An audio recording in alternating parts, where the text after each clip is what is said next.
Can NIP take out? They are playing this north side so well!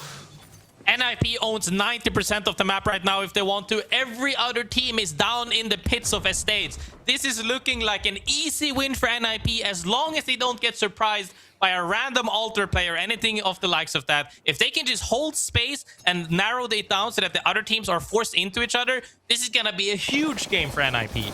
Noct finds him. Should be Future going down here, but Future certainly got firepower to back him up. Does almost take out Noct. Medium Rare, however, do not get baited into the third party, leaving us with just 3 squads. NIP, like you said, 90% of the space is theirs. That last 10%, Medium Rare and DKK. But with Alter in the lobby, with Gibby bubbles for safety and resets, anything could happen. It comes down to bubble placement at this point. If they can force out the enemy bubble with any utility, that could lock the win in for NIP. As you can see right now, they have gas out. They have a Kraber in the hands of Kurev right now. They are just locking down absolutely everything. Nobody can do it. As we see a bubble come out early now as the Kraber is looking straight down the line. He hits this. 120. Doesn't quite find the knock. Does he get another? Kurev's Kraber. Deadly in scrims. Deadly on LAN. Will it be deadly in the Pro League?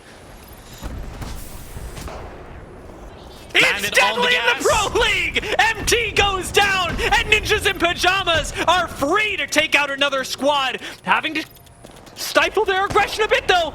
Another squad coming in from the side. Kurev lets the rest of his team move forward. Cole wants to finish this off, but he goes down. NIP may have thrown this away to commit as a duo, but with another going down, it's all up to Kurev as DKK come up from below. Gibby bubble up. Kurev last standing, finds the kill on Noct.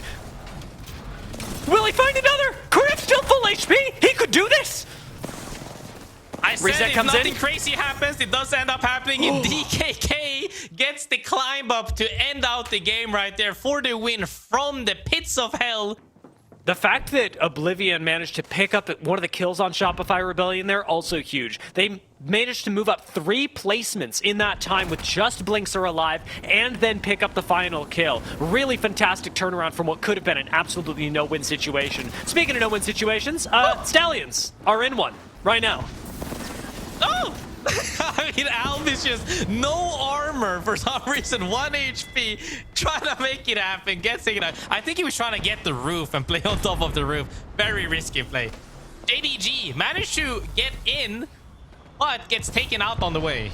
NIP getting slid on. This could be the end of NIP. January finds that first knock.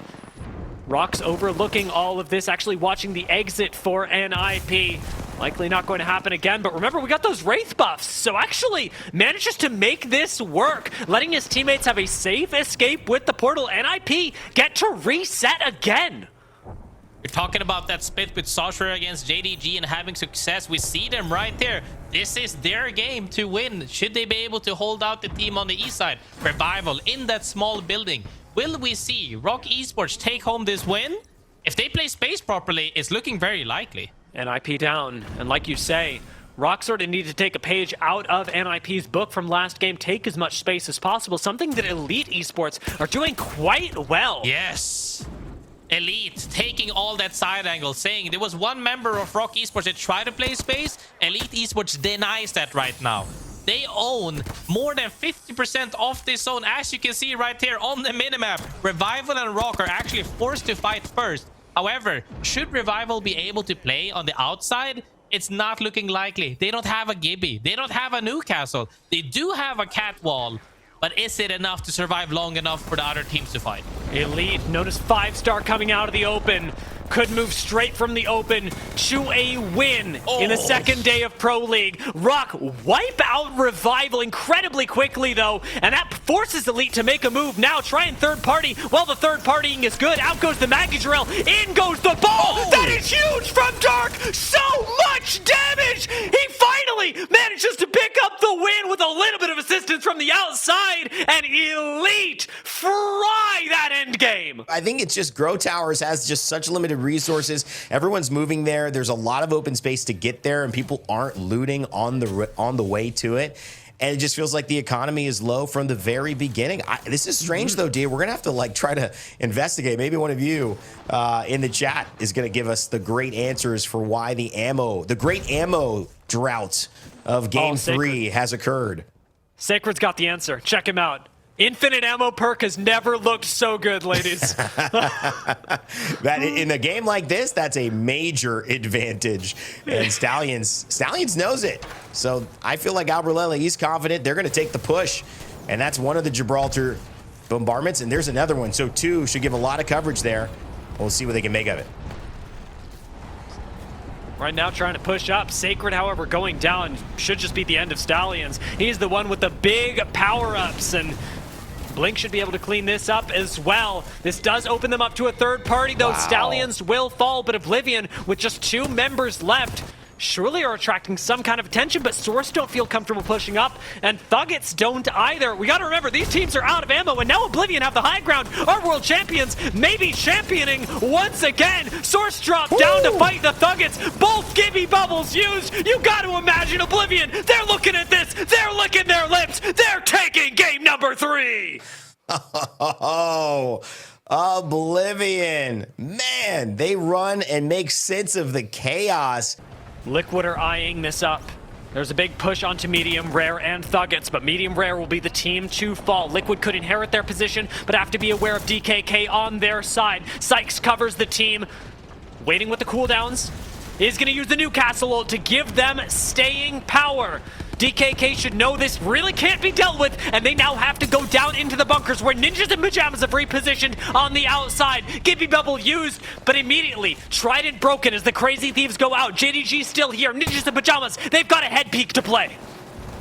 Everybody's playing for their cover right now. I would say Team Liquid has a little bit more natural cover, and even another Newcastle ult in front of them. Getting absolutely bombarded by the Gibby ult, though, is not going to help them. They might have a Newcastle Q, is not enough. Psych goes down to 1 HP, and now they get swung by JDG that was playing right underneath them in the water. No, these teams could not coexist. It was the right play by JDG. Now they have the high ground with DKK looking at them, and all of these bubbles about to expire. DKK again, wait on the Gibby ult, drop it down just when they know it'll clear JDG out, forcing them down onto the low ground. Meanwhile, we've still got Thuggets playing on low ground as well, and biding their time. JDG have very little cover left to play, and DKK defended their backs from Ninjas and Pajamas. They are juggling this whole lobby. They are spinning plates, and graceful DKK are winning it. Moving up, they do lose Keon. Can they keep control even in this chaos? Up come the Thuggets. Nuck takes to the skies to take a look. Thuggets are 3-man strong. DKK have got to pull off a miracle, and they drop down to the low ground and are not going to be able to make it happen. The Thuggets are running this lobby, and the Thuggets will take game 4. Thuggets from the pits. Right there, we're playing there. They were the team that actually wiped out in the middle of the zone as well. But Crazy Thieves won't let this go at all, because you saw right there, there's a ledge on the side of the wall where Crazy Thieves is, and then on the other side of things, Shopify Rebellion. They both can actually coexist right next to each other, and then the other teams are bound to fight each other. Real quick, where all that sentence was going on, Blinkster did get one shot. So that is one source of pressure now gone from Crazy Thieves that actually lets them push up and make this play with confidence. A little Moby here providing them even more cover, but rightly so. Verhulst is looking up. The biggest threats to Crazy Thieves are going to come pouring over this fence. Yeah, I mean, you even saw the ping on that rock that I said as well. Somebody's going to look to occupy that rock to have a safe angle and peek on the rest of the lobby. Once this zone closes a little bit more, Medium Rare, however, finds Shopify Rebellion behind that wall, tries to throw some util at them, but they have a Newcastle wall. Not going to do too much for the moment. Medium Rare, actually, the first team to have to move, I believe, as well as Thuggets and Full 11 above them. You get one Newcastle wall. That's what everyone's thinking right now. Thuggets are going to use theirs, dropping down onto the ground just below them. This is third party. Well, absolutely. Medium Rare are going to be listening to all of this. Accidental finisher gets channeled at Full 11. Go down for it. Thuggets left alive at 1 HP. Still have the chance to reset, but surely someone is looking to push up on this. Surely someone realizes their game is doomed. And up come Medium Rare to take out the Thuggets. To the skies are going to go Shopify Rebellion, scouting out everyone. And Crazy Thieves recognize the numbers advantage. Over the wall they come. Verhulst commits for the kill, and Crazy Thieves may have bitten off a little more than they can chew. It's Medium Rare from the high ground, raining down hellfire and looking to take this game as Koifel gets fried. And and Medium Rare take the win. Medium Rare takes the win and climbs up that leaderboard to, I believe, maybe even first place currently on the leaderboard. Everybody looking to clean up whichever KP is left in the lobby to push themselves up that leaderboard. Revival goes down. It's down to Team Liquid versus NIP, I believe. NIP looking really strong currently. Oblivion still contesting for this as well, but Liquid going down will no longer be in contention for first place. Thuggets are sitting in second, but with almost no chance of making it up to the 53 points that Ninjas in Pajamas hold. Oblivion have got to get every kill in the lobby to make this work, and they're starting it off right, taking out the last remaining member of Thuggets. They have to wipe NIP. They have to get every single kill on NIP and take the game for Oblivion to turn this around from 7th to 1st. Can they do this? Can they jump all the way? Comes down to whoever wins this fight will move themselves up that leaderboard. NIP looking in a good spot for the moment, but that ledge got taken by Oblivion. Defending world champions up against the squad that looked best to start the day. Ninjas in Pajamas looked so good on Olympus, and it just got away from them at the very end. Can they keep control of this game when there's only one squad left in the lobby? Kurev absolutely thinks he can as he slides out with the seer scan, looking for contact on Oblivion. Out go the Skynades. If these connect, it is devastating! Monsoon and Blink eviscerated, and Ninjas in Pajamas off of godly Skynades take the last game of the day. The Skynades absolutely eviscerates Oblivion. 2 frags did probably 400 damage right there. That was absolutely phenomenal. That would make Orglis and Hungary's position a whole lot safer, especially given the bubble. The fact that they're running Newcastle, Orglis and Hungary can survive a long time on the high ground, or low ground. This will be hard because the ult will actually hit the ceiling of that building right there. I don't think the ult will hit a lot unless they end up playing on that platform, which indeed it is pulling more towards the upper side of the platform. Right now they're opting to say, hey, we're going to play low ground. Let them fight for top. We're going to 3P for the last fight. And if it's too late anyways, we just sip up, we bubble down, and we play in our bubble. I can promise you Matafe right now is calling. We're going to sip up, play the bubble, and then we win. We stall as long as we can, try to push the other team, potentially Aurora, into Priyaniki. However, if that is exactly how it will play out or not, we'll have to see, because Hiarka with a perfectly timed EMP, if that EMP hits when the bubble comes down, things could be very different. However, looking to offer Priyaniki on the inside. This is going to work. Aurora are cooking with nades so hard that Priyaniki are going to have no choice but to queue through Terminal and out onto Orglis and Hungary. Let's keep our eyes on it, but the portal is going to come in at any moment. Priyaniki actually pushing up despite the damage that Aurora have done. Maybe making the unexpected play, trying to make that work. We'll see how well it actually does. Mobile Shield protecting Orglis and Hungary, who are basically forfeiting the opportunity to play the game right now. They just wait for the fight to go off on the high ground, and it does. In fact, finding the 1-for-1 right now, but this is a third party just waiting to happen. Effect is playing his life, popping in through this portal, but Priyaniki are going to go down. Orglis and Hungary play their cards right. They wait for the win, and as Orange tries his best to 1v3, he will be taken out, giving Orglis and Hungary the victory in game number 1. And are they going to let them just stay there for free? Heck no. This is the fight to decide it, Graceful. I mean, Aurora already down 1 member. Hiarka gonna get back into the game right now off the pickup from Oirain. They almost left the lobby early, but Alliance are looking for redemption, looking to prove that it is they, in fact, who are the top of EMEA still. Zidane takes the fight. However, unfortunately, pushed down onto the low ground. It looks like HM will be pushing him out of the lobby next. They've got this Gibby Bubble fight wrapped up. Surely, double jump out of Wraith. Nice patch. Does get Zidane a little bit further, right next to Alliance, who do end up taking out No as Infinite go down. We are out to just 4 squads left. Blessed, caught in between Aurora and Alliance, and the wild card HM. HM actually feeling kind of good if they can keep everybody on high ground. The moment somebody drops down low, HM is going to look to brawl for that lower side things to then potentially 3P up top. On the flip side of things, the teams up top want to force the other teams to either drop down low or fight each other. Dash right now just flying around in the air, looking to see where is every team. Can we make a play? However, they're going to go down early. Alliance already looking to play aggressive on this without over peeking, because now you have Aurora staring at them from far. Why did they do that? Yeah, I don't know. What They didn't feel safe. They didn't feel safe. Had to make a play, and they just bit the bullet. That's, you know what? That's all good. That happens to everyone. It's happened to me, I'm sure. It does, however, draw back the curtain on the main event. Alliance and Aurora fighting each other, and it's a nice swing from Aku to dismantle Aurora's defense. Hyarka goes down. He keeps playing with these portals as Unlucky goes back to join Alliance. Completely destabilized Aurora, and Aku swings in for the last kills. Aurora are down. Alliance are on top. 2 squads left, and looking down on HM, Alliance have defeated the Titans of the lobby so far, and now can hope to take the win. Can HM be that wild card and take this away from them? There's a triple push going up, but with the bubble already down, HM have lost their biggest card. Alliance managed to stay up top right there, making sure that they cannot climb through the bubble. They're just looking down right now, shooting fish in a barrel. There's nothing they can do. Zone is about to be on top of them as well. It's calculated.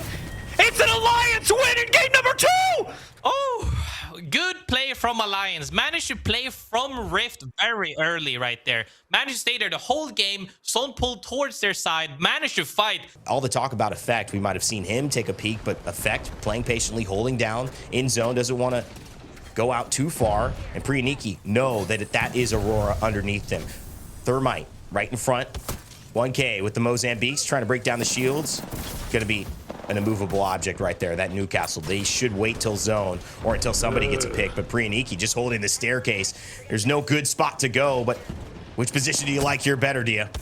Yeah, I mean, this is so miserable for Priyaniki. They are caught between a rock and a hard place, and for some reason, both of those objects have weapons. Priyaniki don't have too much that they can do, especially without something like a catalyst, but this caustic ult needs to buy them enough space to move by Aurora. Unfortunately, it's not doing enough. They are sat in the same spot. HM are going to lend a hand to this. FUL still by far in the best position from my view, Rainday. Wow, incredible. They got the Wraith Portal going on, though, for Aurora. And this should, if they can stay in it and keep the portal, maybe nullify some of the damage from the defensive bombardment that would have hit with the new upgrade for the Phase Dome. Fuda on the backside with HM holding down this area, too, and it feels like they have a lot of room to play. Now the Newcastle wall might just have the advantage in this fight, and it looks like it is. Aurora going to take on Priyaniki. Alonzi up into the air will be the last one to fall, and maybe he can have some theatrics here just to stop this becoming his team going out early as a solo, but it's Aurora now pushing towards HM.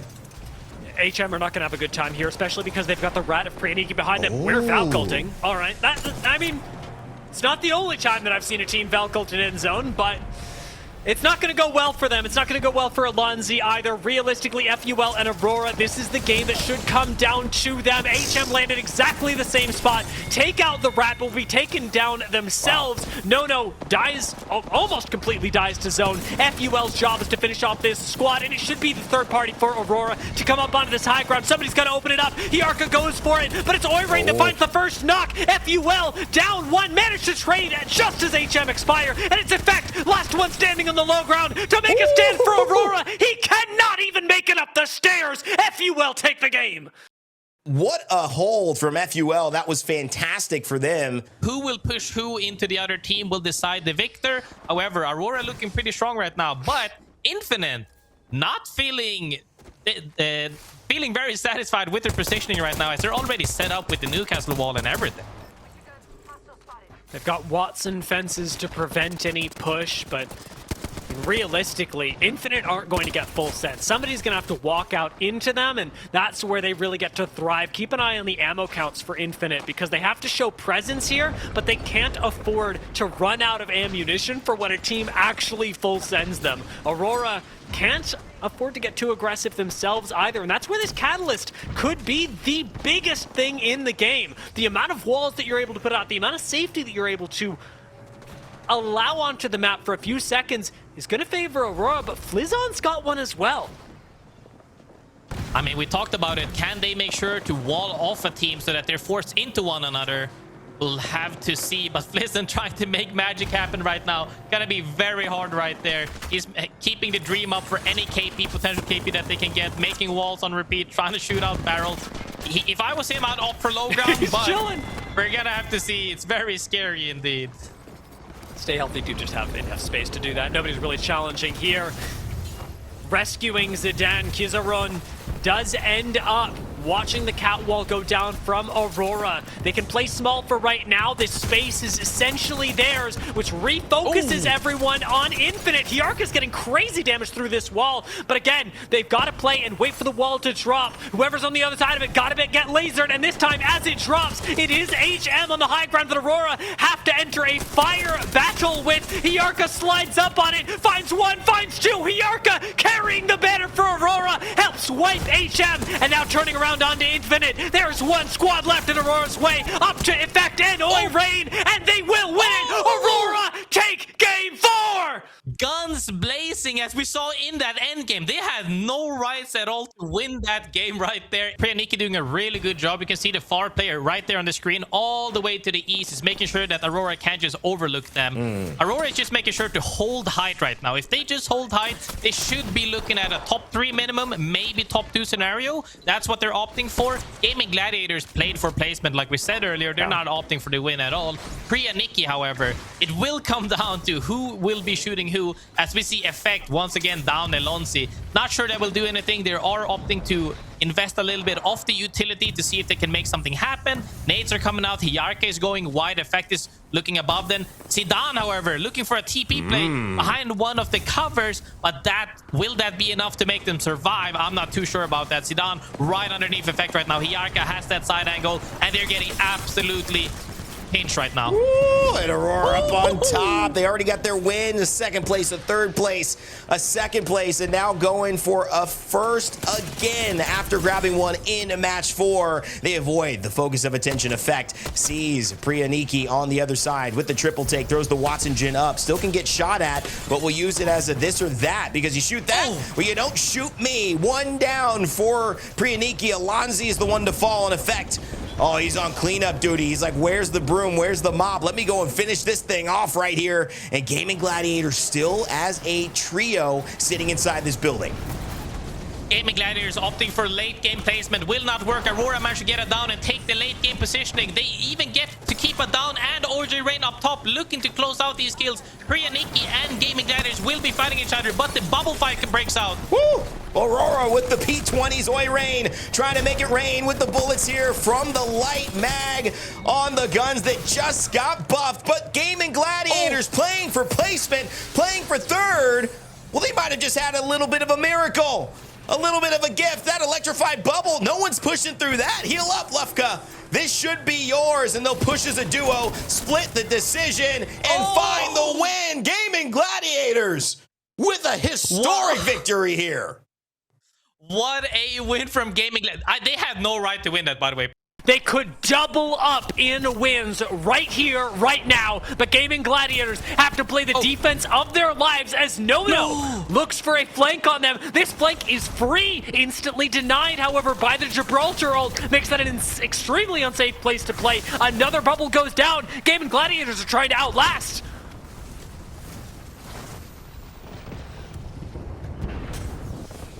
How did Blasts...